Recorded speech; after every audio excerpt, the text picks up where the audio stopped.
और पंचायत चुनाव की मतगणना आज है। कोटा, बारां, श्रीगंगानगर, करौली में काउंटिंग। चारों जिलों में 3 चरणों में चुनाव हुआ था। काउंटिंग सेंटर पर पुलिस का कड़ा पहरा है और सेंटर्स की सीसीटीवी से मॉनिटरिंग भी की जा रही है।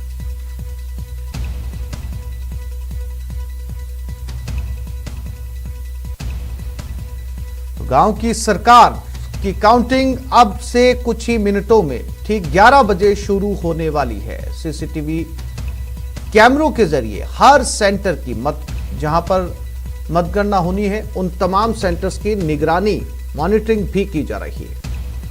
काउंटिंग सेंटर पर पुलिस का कड़ा पहरा इस समय बना हुआ है और अगले कुछ मिनटों में काउंटिंग शुरू हो जाएगी। 11 बजे का समय दिया गया था काउंटिंग के लिए। कोटा, बारां, गंगानगर, करौली में यह काउंटिंग होनी है। 4 जिलों में 3 चरणों में यह चुनाव हुआ था।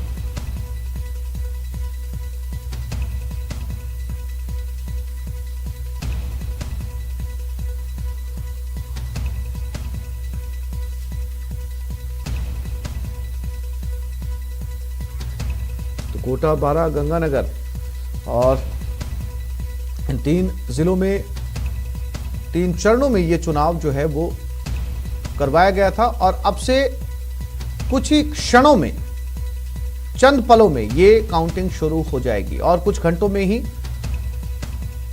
गांव की सरकार का फैसला हो जाएगा। 106 जिला परिषद सदस्य का चुनाव होना है, जिसमें 568 पंचायत समिति सदस्यों के भाग्य का फैसला होगा।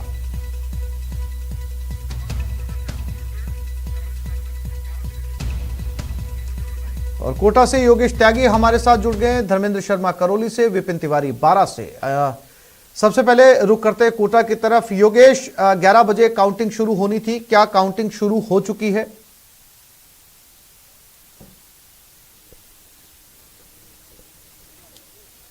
देखिए आसिफ, 11 बजे से काउंटिंग शुरू होनी थी। जो स्टाफ है वो अंदर जा चुका है।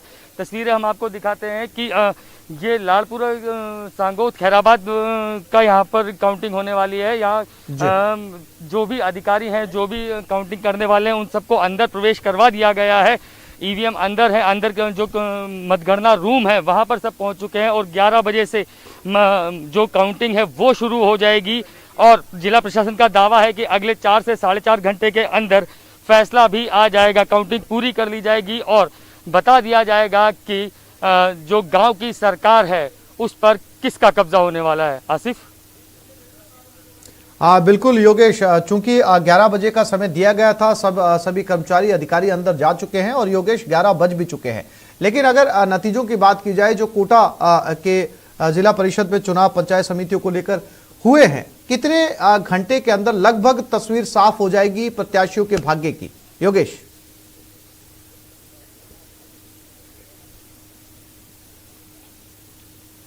देखिए आसिफ, जिला प्रशासन का अपनी तरफ से दावा है कि 4 से 4.5 घंटे के अंदर ये जो मतगणना का जो प्रोसेस है इसको पूरा कर लिया जाएगा और 4.5 घंटे के तकरीबन 4.5 घंटे के अंदर अंदर ये फैसला कर दिया जाएगा कि किसकी गांव में सरकार बनने वाली है। आपको बता दें कि पूरा जो जिला प्रशासन है वो पूरी तरीके से मुस्तैद है और पूरी तैयारियां जो है वो पूरी कर ली गई हैं। पुलिस का भी पूरा यहाँ पर जाब्ता जो है वो लगाया हुआ है।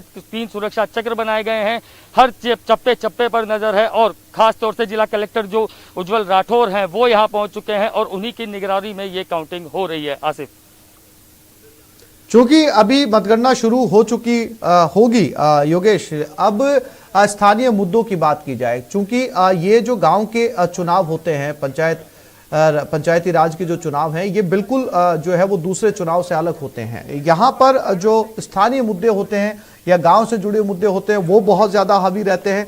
तो अब अगर जहां पर आप खड़े हैं इस वक्त, अगर नतीजे आने शुरू होंगे तो जो है वो किस पक्ष को ज्यादा उम्मीदें आपके यहां से नजर आ रही हैं? हालांकि परंपरागत तौर पर जो एक पार्टी है वो लगातार यहां पर बनी हुई है। योगेश,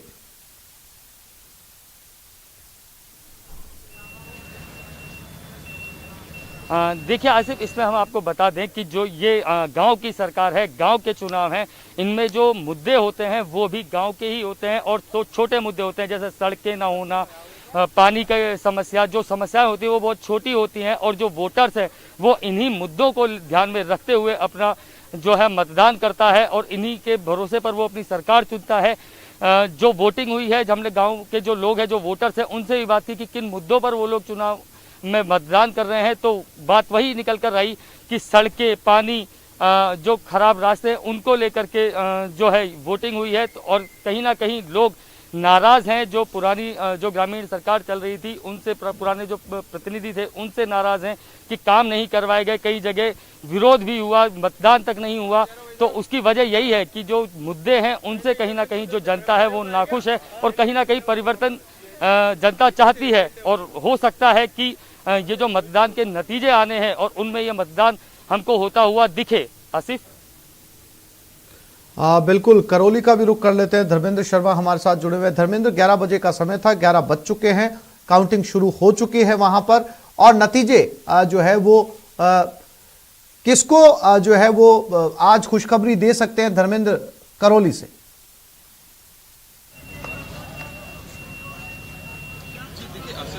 काउंटिंग शुरू पहले 9 राउंड काउंटिंग, 9 वार्डों की काउंटिंग थी। पहले 6 वार्डों की 6 राउंड काउंटिंग होने के बाद नतीजे सामने आएंगे। निश्चित तौर से देखिए, जब सत्ता सामने है और इस क्षेत्र में निश्चित तौर से ग्रामीण क्षेत्रों में कांग्रेस का पलड़ा हमेशा भारी रहता आया है। लेकिन जिस तरह से टिकट वितरण को लेकर जो कांग्रेस कार्यकर्ता है उन्होंने रोज जताए थे, रोज जताया था, तो निश्चित तौर से कांग्रेस हो सकता है पलड़ा भारी रहे निश्चित तौर से। लेकिन निर्दलीय की जो भूमिका है वो भी उसको नहीं नकारा जा सकता। कुछ ही देर में नतीजे आने शुरू होंगे। पहले जब 6 राउंड की जब काउंटिंग हो जाएगी तो 1 से 9 वार्डों तक के नतीजे सामने आएंगे।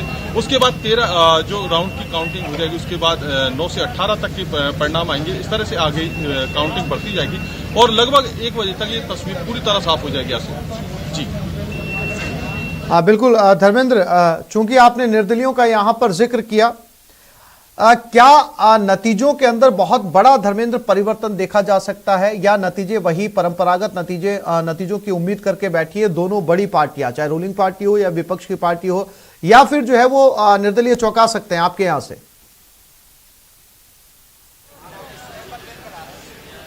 देखिए, निश्चित तौर से निर्दलियों की ये पोजीशन तो अपन नहीं कह सकते कि निर्दलीय सरकार बनाने की कंडीशन में या अपना प्रतिनिधि चुनने की कंडीशन में हो। लेकिन निश्चित तौर से निर्दलीय के बगैर जो है दोनों ही पार्टियों को आगे अपना जो प्रतिनिधि चुनना है वो भारी होगा।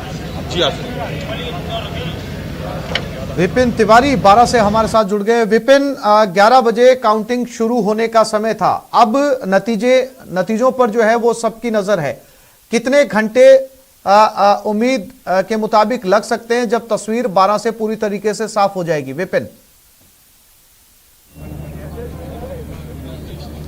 देखिए, तस्वीर पूर्णतः साफ होने करीबन 3 से 4 बजे तक का वक्त लगेगा। लेकिन इस वक्त जो है ईवीएम मशीनें जो कैद थी तालों के भीतर थी, जिन पर सील लगे थे, इन कमरों को सीलों को तोड़ दिया गया है। और ईवीएम मशीनें जो है, यहाँ पर 8 पंचायत समितियां हैं, 8 के लिए अलग अलग कमरे बनाए गए हैं, जहाँ पर टेबलों की संख्या भी अलग अलग है। यहाँ पर ईवीएमओ को खोला जाएगा और ये जो ईवीएम है अब स्ट्रांग रूम से लेकर उन कमरों में पहुंचाना शुरू हो गई है। और कुछ ही देर बाद जो है सबसे पहले पंचायत समितियों का नंबर आएगा। सबसे पहले अंता और मांगरोल पंचायत समिति में 6-6 टेबलों पर 8-8 राउंड में काउंटिंग होगी। तो अब से कुछ देर बाद जो है परिणाम सामने आना शुरू हो जाएंगे।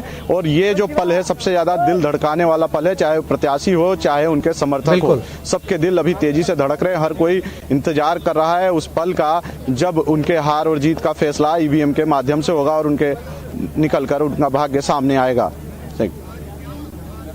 बिल्कुल विपिन, चूंकि पंचायती राज का ये चुनाव है, गांव की सरकार इसमें चुनी जाएगी। अब सवाल विपिन यही एक बार फिर से घूम फिर कर आता है, वो मुद्दे जो इन चुनाव के दौरान बहुत महत्वपूर्ण रहे, वो मुद्दे जिनको ध्यान में रखकर ग्रामीणों ने यहां पर वोट किया है। विपिन, बिल्कुल, क्योंकि गांव वालों के सामने सबसे बड़ी समस्या है, क्योंकि ग्रामीण क्षेत्र है और पूरा खेती से चलता है यहाँ पर बारां का जिला। तो ऐसे में जो है किसानों के लिए सबसे बड़ा मुद्दा था बिजली, क्योंकि किसानों को बिजली जो है मिल नहीं पा रही थी खेतों के लिए। तो कहीं ना कहीं वो जो गांव की सरकार चुनने थे, जो प्रधान बनने या जिला परिषद के लिए लड़ रहे हैं, उन उम्मीदवारों से यही मांग करते रहे कि साहब हमारे खेती के लिए बिजली मिल जाए। कई सड़कें हैं जो अभी तक अछूती हैं, वहाँ आज तक सड़क नहीं बन पाई है। ऐसे में जो गाँव वाले जो है आज भी जो मूलभूत सुविधाएं हैं, चाहे पानी हो हो, चाहे बिजली हो, चाहे सड़क हो, वही मूलभूत सुविधाओं की ही ग्रामीणों को दरकार है। और कहीं ना कहीं उसी में ध्यान रखकर और जो पार्टियां हैं उन्होंने भी अपने घोषणा में इन्हीं वादों को पूरा करने को लेकर चुनाव लड़ा है और ग्रामीणों भी यही मांग कर रहे हैं। कोई ऐसी बड़ी मांग नहीं थी ग्रामीणों की जिसको पूरा न किया जा सके, लेकिन अब इस परिणाम के बाद ग्रामीणों को क्या मिलता है वो देखने वाली बात होगी। गंगानगर से अशोक शर्मा भी हमारे साथ जुड़ गए। अशोक, मुद्दों की बात हो रही है जिसको लेकर गांव की सरकार के नतीजे आज आने वाले हैं। अब मुद्दे चूंकि स्थानीय मुद्दे हैं, गांव के मुद्दे, आधारभूत सुविधाओं के लिए ग्रामीण जो है वो वोट कर रहे हैं, चाहे वो बिजली हो, पानी हो, सड़क हो या फिर नाली हो, और ज्यादातर किसान जो है वो किसान आधारित समस्याएं भी हैं, खेती से जुड़ी समस्याएं भी हैं।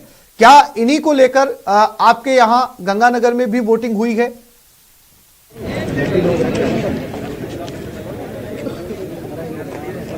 देखिए आसिफ जी, मरुधरा का सरहदी जिला श्री गंगानगर है और श्री गंगानगर में इस बार जो 3 चरणों में गांव की सरकार चुनने के लिए जो मतदान की प्रक्रिया हुई थी, इसमें स्थानीय मुद्दों के साथ साथ इस बार केंद्रीय कृषि कानूनों का मुद्दा भी काफी हावी होता हुआ दिखाई दिया। श्री गंगानगर जिले की खासतौर से रायसी नगर, अनूपगढ़ और गड़साना पंचायत समिति में जिस तरह से ग्रामीण मतदाताओं ने अपने मताधिकार का उपयोग किया था, वो उसमें कृषि कानूनों को भी उन्होंने अपनी नजर में रखा था। हालांकि स्थानीय मुद्दे तो हावी रहते ही रहते हैं मतदाताओं के मन में, लेकिन अभी जो सबसे बड़ा अपडेट ये है आसिफ जी की इस समय श्री गंगानगर जिला मुख्यालय के एसडीएन खालसा कॉलेज पर मतगणना शुरू हो चुकी है। ठीक 11:08 का वक्त हो चुका है और अभी हम मतगणना स्थल पर ही मौजूद है।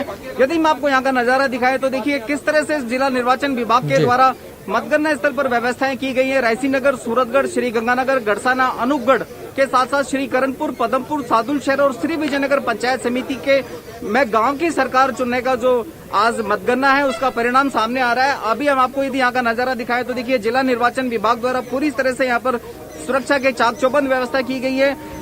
प्रत्याशियों के जो समर्थक हैं उनका भी यहाँ पे मतगणना स्थल के बाहर जुटना शुरू हो गया। साथ ही साथ जो मतदान कर्मी हैं या मतदान की जो प्रक्रिया से मतगणना से प्रक्रिया से संबंधित जो भी कर्मचारी अधिकारी हैं वो भी मौके पर मौजूद हैं। तो निश्चित तौर पे देखिए आसिफ जी, स्थानीय मुद्दों के साथ साथ केंद्रीय कृषि कानूनों का जो असर देखा गया वो इस बार की गांव की सरकार चुनने के समय देखा गया। ग्रामीणों ने केंद्रीय कृषि कानूनों के को लेकर को मन में रखकर काफी सारी वोटिंग की है। खासतौर से जो माकपा के प्रत्याशी है, माकपा ने इसी मुद्दे को लेकर अपनी पूरी की पूरी चुनावी रणनीति बनाई थी कि किस तरह से श्री गंगानगर के जो मतदाता हैं वो ग्रामीण जो किसान हैं, जो ग्रामीण लोग हैं, उन्होंने आज केंद्रीय कृषि कानूनों को लेकर और साथ में स्थानीय जो मुद्दे थे, सड़क है, स्कूल है, शिक्षा है, मेडिकल की सुविधाएं हैं और वह अन्य जो स्थानीय मुद्दे हैं उनको लेकर वोटिंग की गई थी। और उसी का आज परिणाम सामने आ रहा है। श्री गंगानगर की 167 पंचायत समितियों के लिए और साथ में जिला परिषद की 30 जोनों के लिए आज मतगणना के बाद ये पिक्चर साफ हो जाएगी। अभी पहले दौर में जो मतगणना शुरू की गई है वो पंचायत समिति सदस्यों के लिए की गई है। जैसे ही मतगणना प्रथम दौर की समाप्त होगी उसके बाद जो दूसरे दौर की जो मतगणना होगी वो जिला परिषद सदस्यों के लिए की जाएगी। जी आसिफ जी।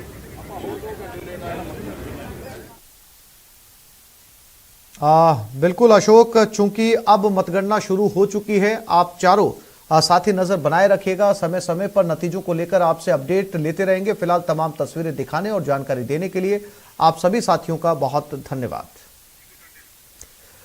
तो नगरीय निकाय का रण भी है। 8 जिलों के 11 निकायों में उपचुनाव है। निकाय उपचुनाव के लिए वोटिंग जारी है। जयपुर, अलवर, बूंदी, जालोर में ये वोटिंग चल रही है। नागौर, राजसमंद, सिरोही, टोंक में वोटिंग शाम 5:30 बजे तक के मतदान होगा। वोटिंग सेंटर्स पर सुरक्षा के पुख्ता इंतजाम किए गए।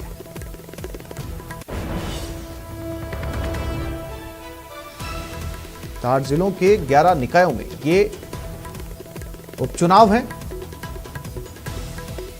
नगरीय निकाय के चुनाव और दूसरी तरफ 3 जिलों में गांव की सरकार भी चुनी जा रही है। निकाय में वोटिंग हो रही है और पंचायती राज में आज नतीजे आने।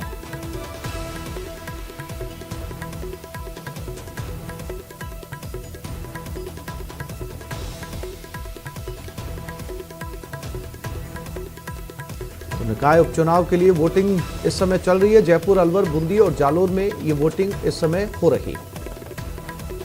नागौर, राजसमंद, सिरोही, टोंक में ये वोटिंग चल रही है। शाम 5:30 बजे तक के मतदान होगा। अलवर, बूंदी, जालोर, नागौर, राजसमंद, सिरोही, टोंक में इस समय मतदान चल रहा है। 8 जिलों के 11 निकायों में इस समय उपचुनाव के लिए वोटिंग जारी है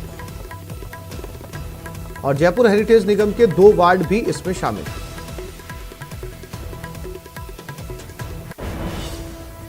यहां छोटे से ब्रेक के लिए रुक रहे हैं, जल्द लौटेंगे।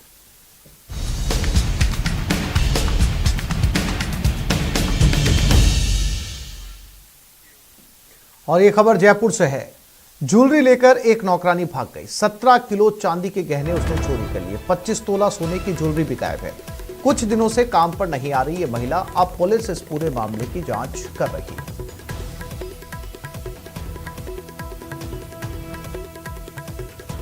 एक घर में चोरी हुई और घर के मालिकों का आरोप है कि काम वाली अब नहीं आ रही है और उनके घर से 25 तोला सोना गायब है और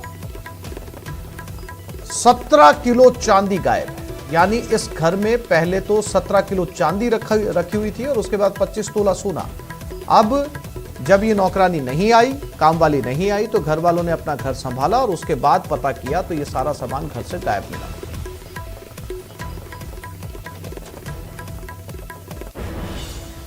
और प्रभारी मंत्री विश्वेंद्र सिंह का दौसा दौरा, विकास प्रदर्शनी का उद्घाटन किया। बांदीकुई विधायक जीआर खटाना भी साथ में मौजूद है। सभापति ममता चौधरी भी साथ में मौजूद रही। सरकार के 3 साल पूरे होने पर यह कार्यक्रम हुआ है।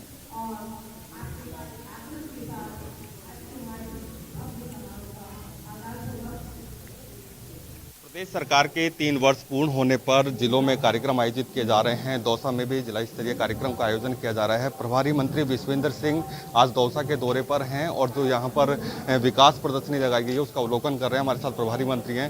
सर, किस तरह का सरकार प्रेजेंटेशन करना चाहती है, किस तरह की उपलब्धियाँ हैं जो सरकार दिखाना चाहती है और आगामी जो 2 वर्ष का कार्यकाल बचा है उसमें किस तरह की एक। देखिए, पहली चीज़ तो ये है, मैनिफेस्टो में जो भी हमने दिया था चुनाव से पहले, उन सारी योजनाओं को सरकार खासतौर से मुख्यमंत्री जी खुद मॉनिटर कर रहे हैं और सारे मंत्री मॉनिटर कर रहे हैं। और आप रोज के आपने देखा होगा 4-4, 5-5 घंटे की मीटिंग्स भी हुई हैं मुख्यमंत्री जी ने ली है पिछले 2 दिनों में और सारी चीज़ों की समीक्षा की जा रही है। और जो कार्य बचे हैं, बहुत से 3/4 कार्य तो हो चुके हैं, जो कार्य बचे हैं अगले 2 साल में पूरे कर लीजिए। जी सर, ये प्रभारी मंत्री विश्वेंद्र सिंह थे। इनका कहना था कि जो कार्य का जो जन घोषणा पत्र जारी किया गया था उसके 70% कार्य हो चुके हैं और जो 30% कार्य बचे हैं वो आगामी 2 वर्ष में पूर्ण हो जाएंगे। आशीष शर्मा, न्यूज 18, दौसा। और भरतपुर जिले के वैर थाना इलाके के नगला खरबेरा गांव में 2 साल के बच्चे के लापता होने से घर वालों का रो रो कर बुरा हाल है। परिजनों ने मामले को लेकर पुलिस में भी शिकायत दी लेकिन कोई सुराग नहीं लग पाया। परिजनों के मुताबिक बच्चा गोलू घर से खेलते हुए गायब हो गया, जिसका कहीं पता नहीं चल पा रहा। पुलिस ने भी मामले में गोलू को हर जगह तलाश किया लेकिन गोलू का कोई पता नहीं चल पाया।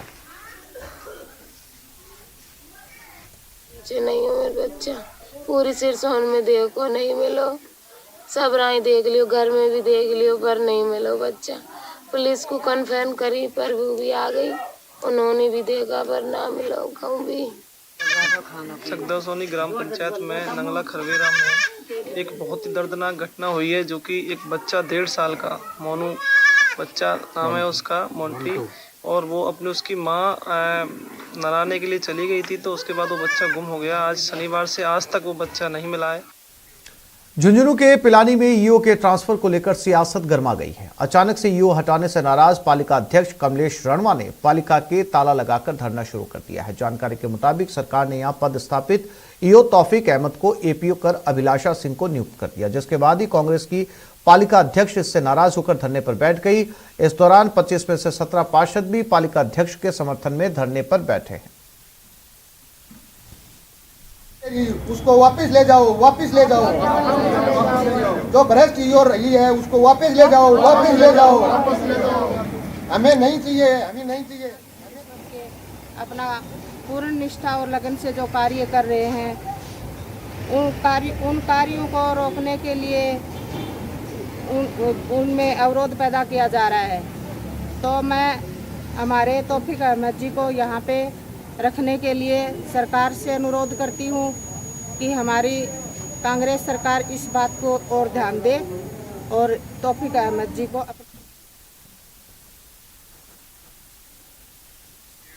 चूरू के सादुलपुर में गोठिया बड़ी पुलिस चौकी के प्रभारी पर ग्रामीणों ने भ्रष्टाचार का आरोप लगाया और चौकी प्रभारी को हटाने के लिए एसपी को ज्ञापन सौंपा है। ग्रामीणों ने आरोप लगाया कि चौकी प्रभारी शराब ठेकेदारों से मिलीभगत कर अवैध शराब सहित होटलों पर बायोडीजल की बिक्री करवाते हैं। ग्रामीणों ने चौकी प्रभारी का तबादला करने की मांग की और मांग नहीं माने जाने पर एनएच पर धरने की चेतावनी दी।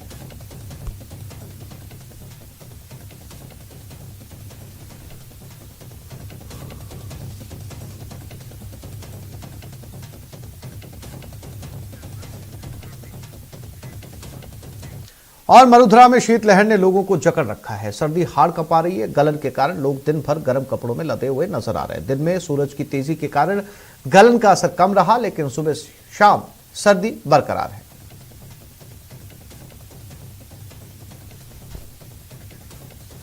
भरतपुर में सर्दी का सितम बढ़ता जा रहा है। कई दिनों से चल रही शीतलहर ने इतनी ठंडक बढ़ा दी है कि लोगों का घरों से निकलना मुहाल हो गया।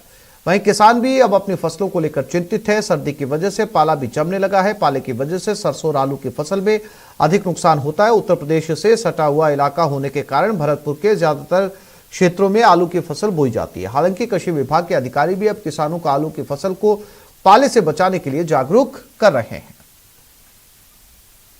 भरतपुर में अब सर्दी का सितम जारी है। लगातार पड़ रही सर्दी से लोगों का जीवन पूरी तरह से अस्त व्यस्त हो चुका है।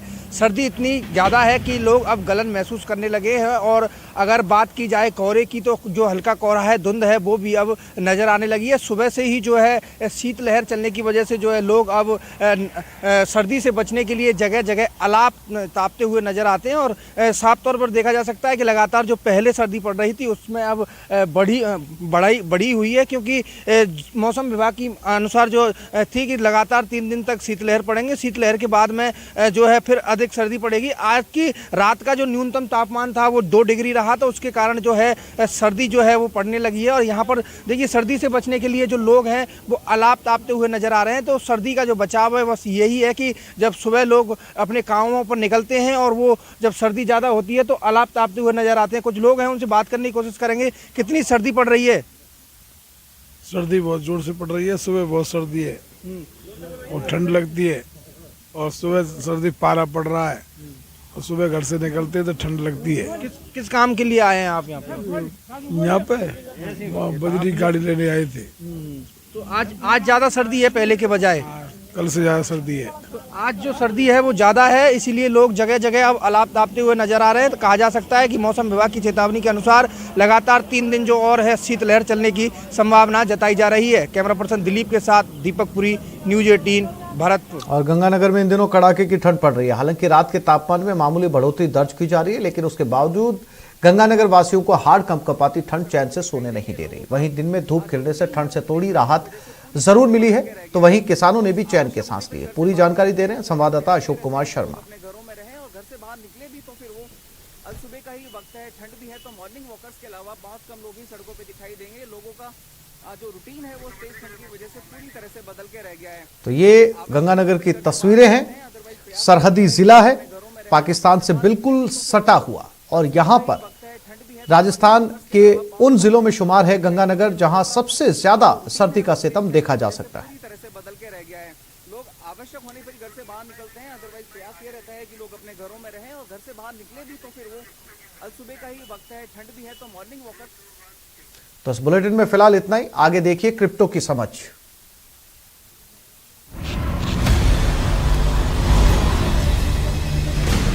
ज़ेड-पे and news 18 network present crypto की समझ। नमस्कार, क्रिप्टो की समझ में आपका स्वागत है। आज हम आपको बताएंगे केवाईसी के बारे में। केवाईसी यानी नो योर कस्टमर्स। निवेशकों के पैसों की सुरक्षा के लिए ये जरूरी है। जिस तरह क्रिप्टो के दाम लगातार बढ़ रहे हैं और मार्केट के नियमों की बात चल रही है, केवाईसी और ज्यादा जरूरी हो जाती है। अब जानते हैं क्रिप्टो में केवाईसी क्यों जरूरी है। सबसे पहले तो केवाईसी से ये कंफर्म होता है कि कस्टमर वही है जो वो होने का दावा कर रहा है। साथ ही इससे टैक्स चोरी और मनी लॉन्ड्रिंग जैसी अवैध गतिविधियों पर भी रोक लगती है। इससे ट्रांसपेरेंसी बढ़ती है और धोखाधड़ी के मामलों में कमी लाई जा सकती है। जीबीपे जैसे क्रिप्टो एक्सचेंज केवाईसी को लेकर सख्त है, लेकिन इसका प्रोसेस बहुत ही सरल है। आइए जानते हैं कैसे क्रिप्टो एक्सचेंज में केवाईसी कंप्लीट करें। सबसे पहले इन डॉक्यूमेंट्स को तैयार रखें। केवाईसी वेरिफिकेशन के लिए आपके पास पैन कार्ड, एड्रेस प्रूफ के लिए आधार, पासपोर्ट, ड्राइविंग लाइसेंस और इसके अलावा अकाउंट वेरिफिकेशन के लिए एक्सचेंज चेक या फिर बैंक स्टेटमेंट भी मांग सकते हैं। अब क्रिप्टो एक्सचेंज के पेज पर जाएं, वेरीफाई आइडेंटिटी और कंप्लीट केवाईसी टैब क्लिक करें। अब यहां अपना ID proof, pan address proof upload करें। इसके बाद बैंक डिटेल में जाकर ऐड और वेरीफाई करने के लिए एक्सचेंज के सेटिंग पेज पर बैंकिंग ऑप्शन में दिए गए इंस्ट्रक्शंस को फॉलो करें। ट्रेड करने के लिए अब आपका अकाउंट तैयार है। फिर ऐसी ही रोचक जानकारी लेकर आऊंगी आपके लिए। तब तक के लिए नमस्कार।